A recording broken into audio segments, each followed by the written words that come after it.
Assalamualaikum warahmatullahi wabarakatuh. Saya Rizky Miranti. Pada kesempatan ini saya akan membacakan analisa laporan posisi keuangan PT S Hardware Indonesia Tbk. Pasti nggak asing dong ya sama perusahaan ini. Perusahaan ini itu bergerak di bidang perlengkapan rumah tangga dan gaya hidup. Yuk kita langsung aja melihat analisa laporan keuangan dengan rumus-rumus yang ada. Nah, teman-teman, ini adalah laporan posisi keuangan konsolidasian PT S Hardware Indonesia Tbk. Di sini per 31 Desember 2020 dan 2019 serta 1 Januari 2019 31 Desember 2018 dalam rupiah penuh. Berarti ini adalah angka real, gitu kan? Nah, seperti biasa di dalam laporan posisi keuangan itu terdapat aset, lalu ada liabilitas serta ekuitas. Di dalam laporan posisi keuangan tersebut juga biasanya ini tuh perbandingan 2 tahun, tapi di laporan ini perbandingan 3 tahun. Tapi untuk laporan laba rugi itu perbandingannya 2 tahun. Nah, lalu ada catatan atau not. Catatan atau not itu perincian dari contohnya kayak kas dan setara kas. Nah, catatannya itu ada di not 4, ada catatan 4. Nah, itu perincian dari kas dan setara gitu. Nah, di dalam aset itu terdapat aset lancar dan aset tidak lancar. Kan? Seperti yang di sini. Nah, untuk total aset lancar itu, ini itu menghitung yang ini itu untuk menghitung aset perusahaan yang di bawah 1 tahun. Paling maksimal itu 1 tahun. Nah, kalau total aset tidak lancar itu akumulasi dari aset yang terkumpul selama perusahaan itu berdiri sampai sekarang. Begitu. Nah, lalu ada liabilities dan ekuitas. Liabilitas jangka pendek dan jangka panjang. Liabilitas juga dibagi 2. Lalu ada ekuitas. Ekuitas itu dalam ekuitas itu kita dapat tahu berapa sih total saham yang sedang beredar, total saham perusahaan yang sedang beredar gitu ya. Dari sini nih. Nah, ini dia. Modal sahamnya. Modal saham perusahaan kan. Lalu selanjutnya ada laporan laba rugi. Nah, di sini ada penjualan gitu. Nah, biasanya investor yang mau membeli saham itu melihat penjualan. Lihat penjualan dan laba bersih. Karena nama akun di setiap laporan posisi keuangan itu kan berbeda-beda ya. Nah, di sini laporan laba bersihnya itu di sini. Total laba tahun berjalan yang dapat diatribusikan kepada pemilik entitas induk. Nah, ini dia. Betul. Yuk, kita langsung saja ke rumus-rumusnya. Nah, liquid ratio. Pertama itu liquid ratio. Bagian liquid ratio itu ada mencari current ratio. Nah, rumusnya itu current asset dibagi sama current liabilities. Kita cari current assetnya. Nah, ini current assetnya. Buat 2020 itu 5 triliun ya. Terus yang 2019 itu 4 triliun dan 2018 itu 3 triliun. Lalu kalau current liabilities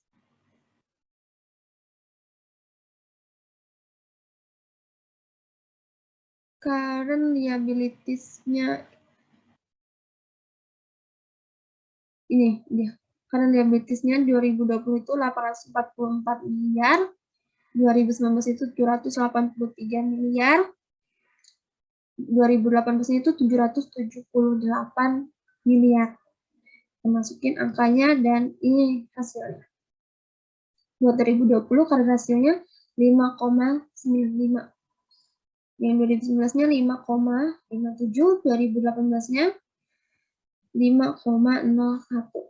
Lalu ada asitas rasio. Oh ya teman-teman, enggak semua perusahaan itu menggunakan current ratio dan asitas rasio. Itu tergantung sama perusahaannya. Jika perusahaannya itu barang dagangan mudah terjual, seperti perusahaan S Hardware itu kan mudah terjual ya, karena itu kan sebagai kebutuhan dalam rumah tangga juga. Itu dia menggunakan current ratio.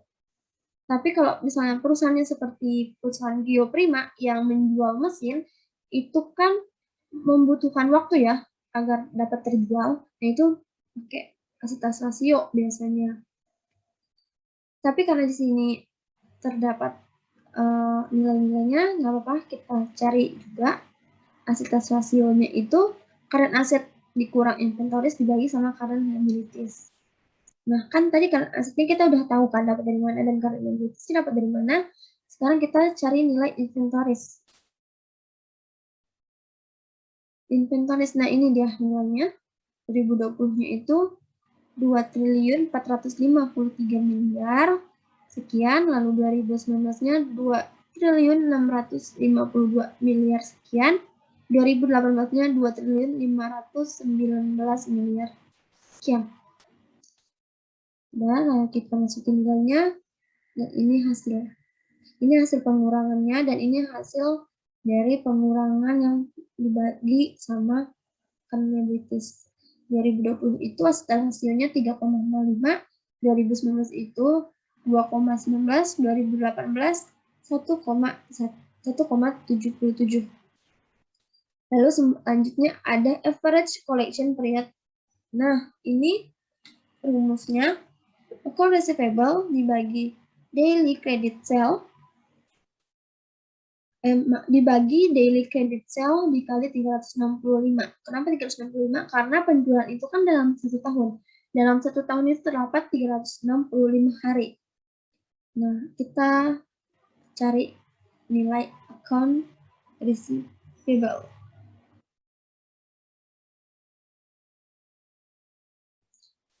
Nilai account receivable-nya itu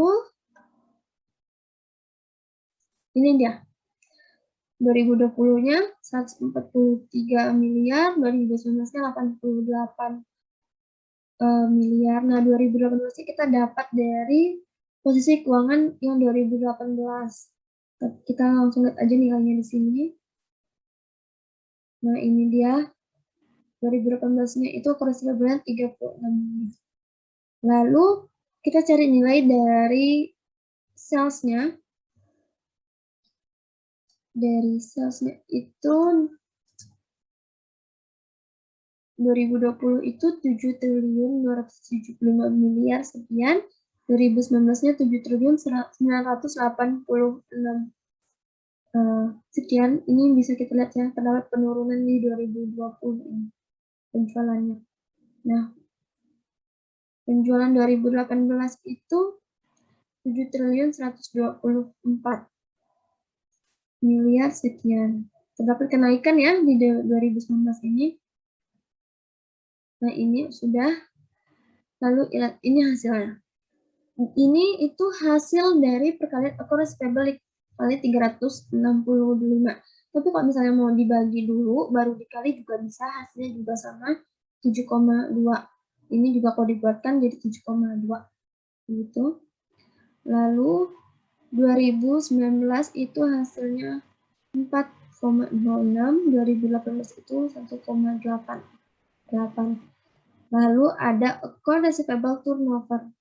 Itu credit sales dibagi sama account receivable. Nah, credit sales tadi kita udah dapat ya. Nanti credit sales-nya dan ini account receivable juga kita udah tahu dapat dari mana. Dan ini hasil account receivable turnover 2020 itu 50,7, 2019 89,8 dan 2018 194,4. Lalu ada inventory turnover itu COGS dibagi inventory.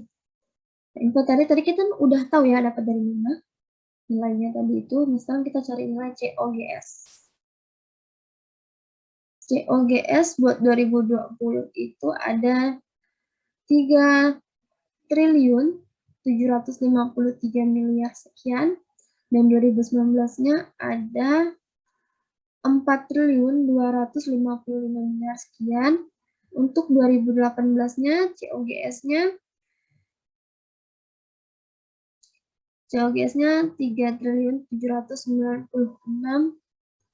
miliar sekian. Nah, kita masukin angkanya sudah, terus ini hasilnya inventory turnover tahun 2020 itu 1,53, 2019 1,6, terus 2018 1,50. Begitu, terus kita lanjut ke capital structure ratio. Nah, di capital structure ratio ini ada debt ratio. Cara mencarinya total debt atau total liabilities dibagi sama total aset. Total liabilities-nya, kita lihat nilai total liabilities. Ini dia, 2020 itu 2 triliun sekian, dan 2019 itu 1 triliun 965 miliar sekian, dan 2018 itu 1 triliun 675 miliar. Dibagi sama total aset, tadi kita udah tahu ya. Ini total aset itu udah kita cari, ini dia. 7 triliun buat 2020, 6 triliun buat 2019, dan 5 triliun di 2018. Hasil time internet dari hasil dari debt ratio 2020 itu 0,27, 2019 0,29, dan 2018 0,28. Nah, terus ada time interest earned itu EBIT atau operating income. Di perusahaan PTS Hardware ini dia pakai laba usaha ya, EBIT-nya. EBIT atau laba usaha, terus dibagi sama interest. Kita cari nilai EBIT-nya.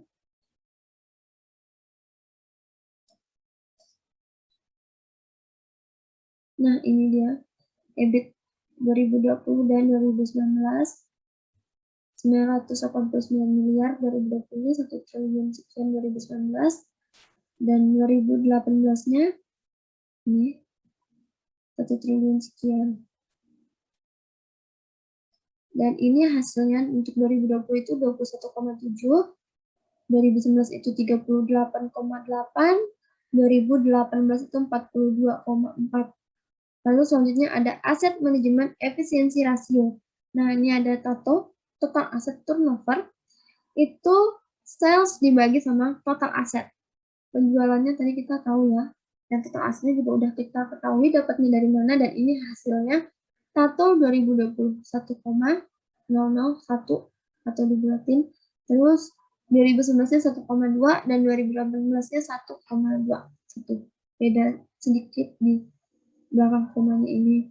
Lalu terdapat FAT, fixed asset turnover, itu penjualan dibagi sama net fixed asset. Nah, penjualannya kita udah tahu, sekarang kita cari net fixed assetnya.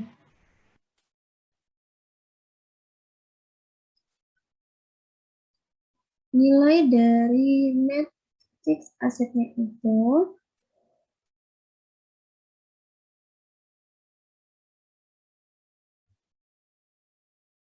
ini dia, fixed asset di 2020-nya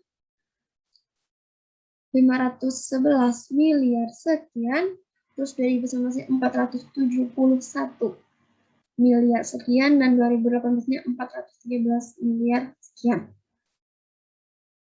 Dan ini hasil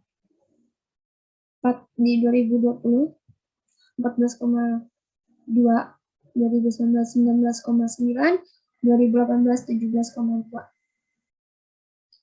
Lalu yang terakhir ada profitability ratio. Nah, di sini itu ada OROI, operating return on investment.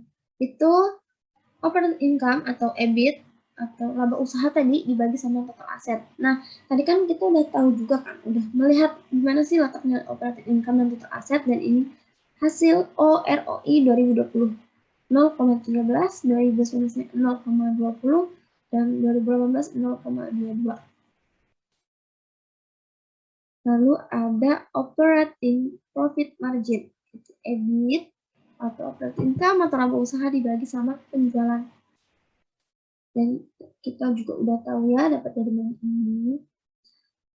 Terus hasil 2020 OPM-nya itu 0,13, 2019 0,17, dan 2018 0,18.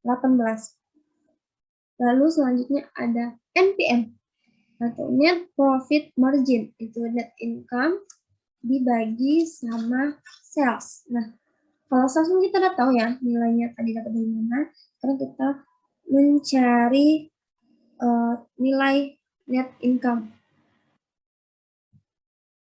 Nah, net income tadi itu kita dapat dari sini. Ini dia net income-nya. Di 2020 itu nilainya 733 miliar, 2019 itu 1 triliun, dan 2018 itu 964 miliar.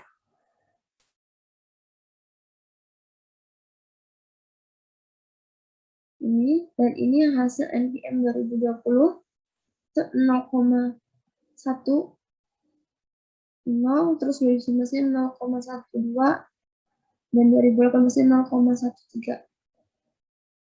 Lalu terdapat return on equity atau ROE ya biasanya. Itu disebut ROE. Itu net income dibagi sama total common equity. Nah, kita udah tahu tadi ya dapat net income itu dari mana. Total, terus kita cari total common equity-nya.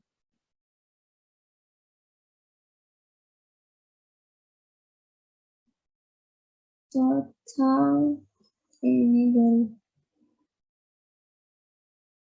Nah, ini dia. Ini 5 triliun di 2020, 2019 4 triliun, 676 miliar sekian, dan 2018-nya 4 triliun 182 miliar sekian. Dan ini hasil ROE 2020-nya 0,14, dan 2019-nya 0,21, 2018-nya 0,23. Nah, terus ada gross profit margin. Rumusnya gross profit dibagi sama revenue. Kita cari nilai gross profit-nya ya.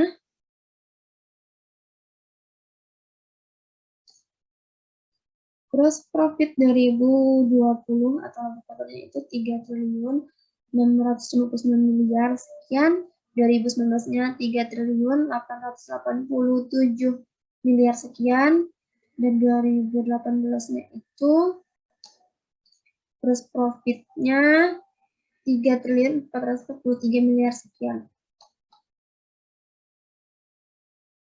Dan ini hasil GPM 2020. 0,49, 2019 0,47, 2018 0,475, ini 477.